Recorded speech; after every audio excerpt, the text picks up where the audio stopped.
الحمد لله الحمد لله رب العالمين والعاقبة للمتقين والصلاة والسلام على رسوله سيد المرسلين رحمة للعالمين شفيع المذنبين سيد الأولين والآخرين سيدنا ومولانا محمد رسول رب العالمين وعلى آله وصحبه أجمعين أما بعد فأعوذ بالله من الشيطان الرجيم بسم الله الرحمن الرحيم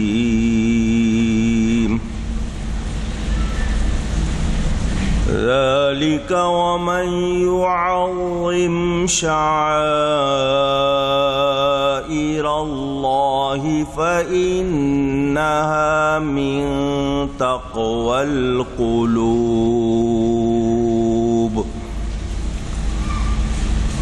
لكم فيها منافع إلى أجل مسمى ثم محلها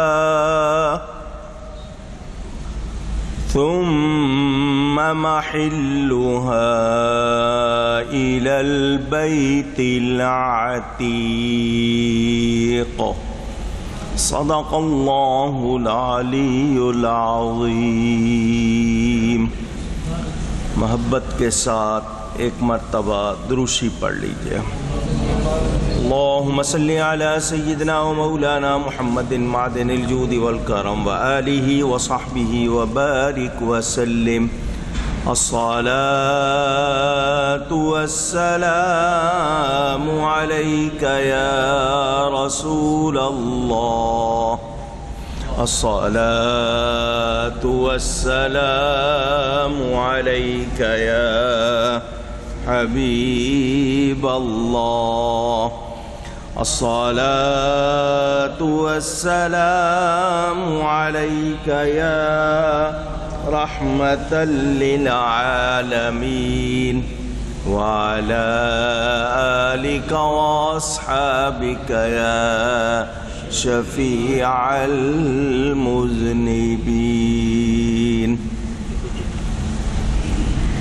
تھوڑی سی تکلیف ہے کمر میں، دوبارہ ہار پہنانے والے سے معافی کہ میں جھک نہیں سکا۔ دعا کریں اللہ تعالیٰ اس تکلیف کو دور فرما دے۔ حمد و صلاۃ کے بعد قرآن کریم کی تفسیر میں سورۃ الحج کا بیان جاری ہے، اور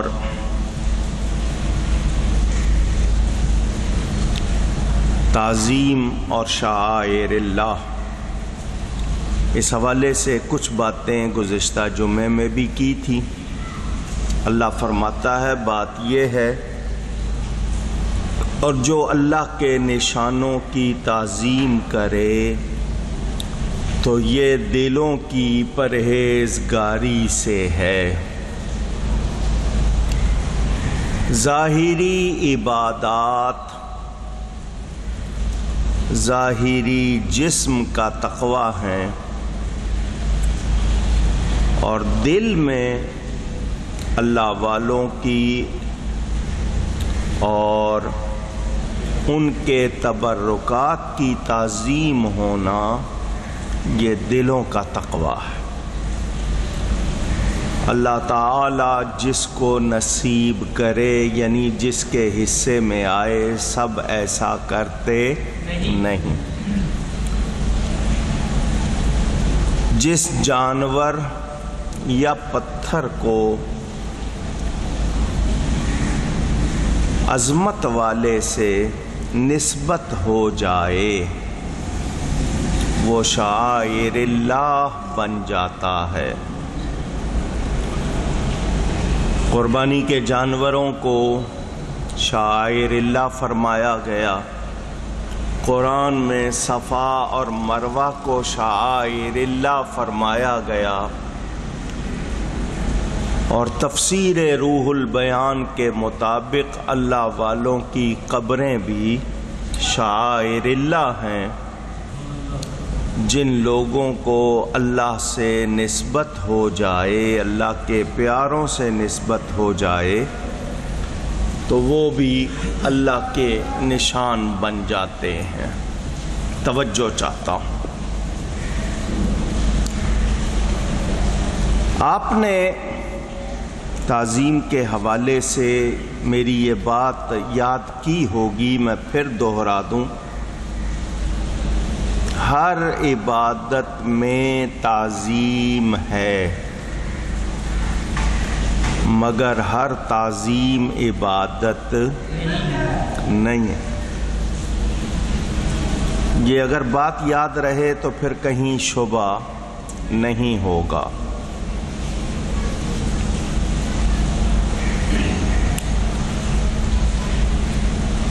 علامت،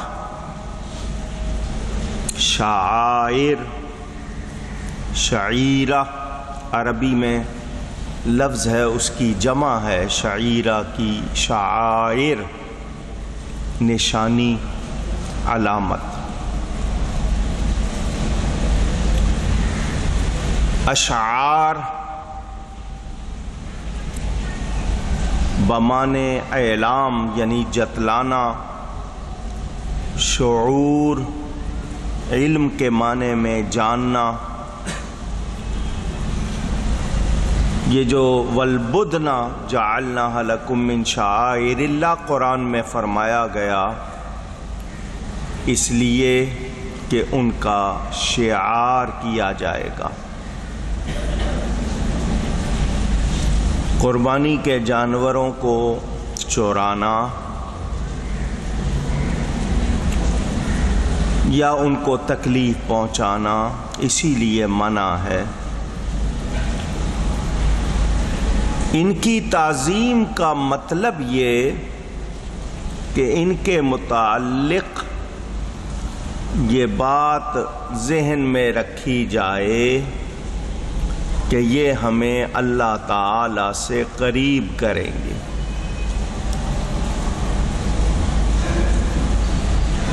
اس حوالے سے شعائر اللہ کی بات کرتے ہوئے، چونکہ قرآن کریم میں ذکر ہے صفا اور مروہ کا بھی اور قربانی کے جانوروں کا بھی، ان کو اللہ کی نشانی فرمایا گیا،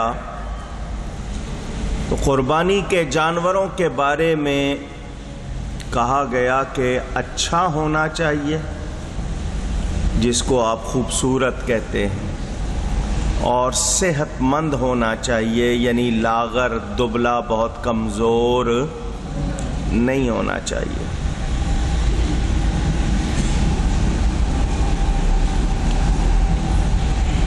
اللہ والے کوشش کرتے ہیں کہ اللہ تعالی کو راضی کریں۔ ہمارے ہاں کچھ لوگ دکھاوے کے لیے کرتے ہیں، لیکن جو اللہ کی رضا کے لیے بہت قیمتی جانور لے، خوشنما، اچھا لگنے والا اور مہنگا لے، تو یہ بہت اچھی بات ہے، اس کو ہم معیوب یعنی برا نہیں کہیں گے، لیکن مقصد دکھاوا نہ ہو۔ حضرت سیدنا ابو القاسم مہربانی۔ جنید بغدادی رضی اللہ تعالی عنہ فرماتے ہیں توکل، تفویض اور تسلیم بھی شعائر اللہ کی تعظیم میں داخل ہیں، کیونکہ اللہ تعالی نے اپنے اسرار، رموز اپنے اولیاء میں امانتاً رکھے ہیں۔ جب کوئی بندہ ان شعائر کی تعظیم و تکریم کرتا ہے تو اللہ تعالی اس کے ظاہر کو مختلف آداب سے سجا دیتا ہے۔ میں نے یہاں پر 2-3 باتیں کرنی ہیں۔ پہلی بات وہ یہ، کسی کی تعظیم میں کھڑے ہونا، جھکنا، ہاتھ پاؤں چومنا، پیشانی چومنا یا اس کے لیے آداب بجا لانا تعظیم کے طور پر، یہ ایک مرتبہ پھر آپ کے سامنے ان کی تفصیل بتاؤں گا تاکہ کسی کے ذہن میں شبہ ہو تو دور ہو جائے۔ تعظیماً کھڑے ہونا غلط نہیں ہے، تعظیماً کھڑے ہونا، اللہ والے کے لیے کھڑے ہوئے آپ، ماں باپ کے لیے، استاد کے لیے، پیر و مرشد کے لیے، اگر آپ کھڑے ہوئے ہیں تو یہ ہرگز غلط نہیں ہے۔ کسی کی قدم بوسی، پاؤں چومنے کے لیے جھکے ہیں تو یہ جھکنا بھی غلط نہیں۔ عربی میں انحناء ایک لفظ ہے جو اہل علم ہیں وہ جانتے ہیں۔ کسی کے لیے تعظیماً جھکنا، دیکھا ہوگا حضور صلی اللہ علیہ وسلم کا نام سنا، تھوڑا سا سر جھکایا، رکوع تک جھک جانا یہ جائز نہیں ہے۔ جاپانیوں میں، چائنا والوں میں دیکھا ہوگا کہ وہ کسی کو سلام کریں یا شکریہ ادا کریں تو ایسی حالت میں جھکتے ہیں کہ وہ رکوع کی حالت ہو جاتی ہے۔ ایسا جھکنا ہمیں منع کیا۔ ہندی میں، اردو میں ایک لفظ ہے مجرا، اس کے معنی سلامی کے ہیں، اور سلامی کے لفظ کے لیے اردو میں جھکنے کا مفہوم ہے کہ اس طرف سلامی کرو، کیا مطلب جھکو۔ تو میں واضح کر دوں کہ وہ لوگ جو جھکنے پر اعتراض کرتے ہیں وہ سن لیں، شریعت نے ہمیں تعظیم کے طور پر اس طرح جھکنا اللہ کے سوا کسی اور کی تعظیم کے لیے کہ وہ رکوع یا سجدہ ہو، اس سے منع کیا ہے۔ کسی کی تعظیم کے لیے اللہ کے سوا اس طرح جھکنا کہ رکوع یا سجدہ کی کیفیت ہو، اس سے ہمیں منع کیا ہے۔ مگر کچھ کام ہیں تعظیم کے اور جھکے بغیر ہو سکتے نہیں۔ اب وہ کام کرنے ہیں اور جھکنا ان میں ضروری ہے، بغیر جھکے وہ ہو سکتے نہیں۔ تو اصل مقصد جھکنا نہیں ہوا۔ دھیان میں رہے، مثلاً کسی کے پاؤں میں جوتی پہنانا، جھکنا پڑے گا، تو مقصد جوتی پہنانا ہے یا مقصد جھکنا ہے؟ جوتی۔ پاؤں چومنا، اس کے لیے جھکنا پڑے گا، تو مقصد پاؤں چومنا ہے یا جھکنا ہے؟ پاؤں چومنا، اور پاؤں چومنے کے لیے جھکنا پڑے گا، تو ایسے جھکنے سے منع نہیں کیا گیا،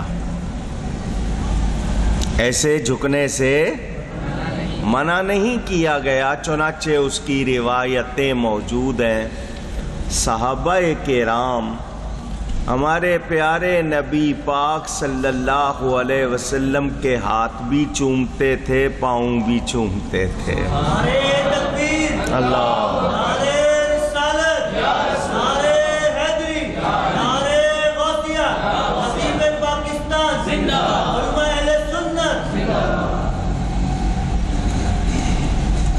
حضرت علی کرم اللہ تعالی وجہ الکریم، حضرت عباس بن عبد المطلب رضی اللہ تعالیٰ عنہ کے ہاتھ بھی چومتے تھے، پاؤں بھی چومتے تھے۔ درجہ مرتبہ حضرت علی کا زیادہ ہے، لیکن وہ چچا تھے، ان کے بھی چچا تھے، نبی پاک صلی اللہ علیہ وسلم کے بھی چچا تھے، تو وہ اس لیے ان کے ہاتھ پاؤں چومتے تھے۔ اور ماں کے پاؤں چومنے کا بیان آپ سنتے رہتے ہیں۔ فقہ حنفی کی بڑی مشہور معتبر کتاب ہے در مختار، اس میں لکھا ہوا ہے کہ ماں کے قدموں کو چومنا ایسا جیسا جنت کی چوکھٹ کو بوسہ دینا۔ اب ماں کے قدم چومنے کے لیے آپ جھکیں گے، تو مقصد جھکنا نہیں ہے۔ تعظیم کے حوالے سے جو چیز منع ہے وہ تعظیم کی نیت سے سجدہ کرنا حرام ہے۔ فتح القدیر وغیرہ دیکھیں، علماء کی اس پر بڑی بحث موجود ہے۔ اگر کوئی کسی کو اللہ کے سوا سجدہ کرے تعظیم کی نیت سے تو وہ گناہ گار ہوگا، کافر مشرک نہیں ہوگا۔ اللہ کے سوا کسی کو عبادت کی نیت سے سجدہ کریں گے تو شرک ہوگا، تعظیم کی نیت سے کریں گے تو حرام ہوگا۔ مزار پر ایک ہے چوکھٹ، اللہ والے کی چوکھٹ کو بوسہ دینا کوئی حرج نہیں، منع بھی نہیں۔ قبر شریف کو چوم لینا منع نہیں، لیکن قدم بوسی کے لیے اس طرح جھکنا کہ دیکھنے والے کو لگے سجدہ کر رہا ہے، اس سے ہم منع کرتے ہیں، کیونکہ ہر ایک کو نیت معلوم نہیں ہے۔ دوسرا شک کرے گا، آپ جھکے ہیں قدم بوسی کے لیے، اس نے کہا یہ تو سجدہ کر رہا ہے، تو اس لیے کہتے ہیں کہ اگر بلند ہو، اونچا ہو تو بوسہ دے لے، جھکے اس طرح نہیں کہ سجدے کا گمان ہو، احتیاط کرے۔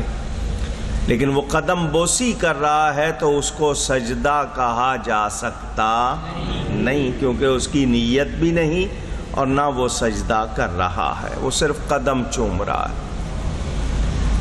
جاہل سے جاہل آدمی قدم بوسی ہی کرتا ہے، سجدہ نہیں کرتا، مگر اس کو بھی منع کریں گے کیونکہ اس میں لوگوں کے لیے غلط سوچنے کا احتمال ہے کہ وہ غلط سوچیں گے۔ جہاں تک تعظیماً کھڑے ہونے کی بات ہے، جو مخالف ہیں وہ یہ کہتے ہیں کہ حضور صلی اللہ علیہ وسلم نے خود اپنے لیے کھڑے ہونے سے منع کیا، تو جب نبی نے منع کیا تو اب تعظیماً کھڑے ہونا، قیام کرنا، قیام تعظیمی، یہ جائز نہیں ہے۔ اس کا جواب علماء اہل سنت نے دیا ہے، میں مختصراً واضح کر رہا ہوں کہ قیام تعظیمی منع نہیں ہے، منع نہیں ہے۔ اگر کوئی یہ کہے کہ رسول اللہ صلی اللہ علیہ وسلم نے منع کیا ہے اور آپ کہہ رہے ہیں منع نہیں ہے، حدیث موجود ہے، آئیے میں پھر سمجھا دوں۔ ایک ہے حکماً قانوناً منع کرنا، اور ایک ہے طبعاً طبیعت کی وجہ سے عاجزی کرتے ہوئے روکنا۔ مثلاً اللہ والوں کے ہاتھ چومتے ہیں لوگ، وہ روکے کہ نہ کرو، تو اس کا یہ مطلب نہیں کہ ہاتھ چومنا جائز نہیں، اس کا مطلب یہ ہے کہ میرے ساتھ ایسا نہ کرو، وہ عاجزی انکساری کر رہا ہے کہ میں اس لائق نہیں، وہ طبعاً طبیعت کی وجہ سے۔ شرعاً قانون ہوگا، طبعاً قانون نہیں ہوگا۔ رسول کریم صلی اللہ علیہ وآلہ وسلم جب تشریف لاتے، صحابہ اٹھ کے کھڑے ہو جاتے، حضور تشریف لے جاتے، جب تک حجرے میں داخل نہیں ہو جاتے صحابہ کھڑے رہتے۔ حضور صلی اللہ علیہ وسلم نے فرمایا تمہارا اس طرح کھڑے ہونا مجھے پسند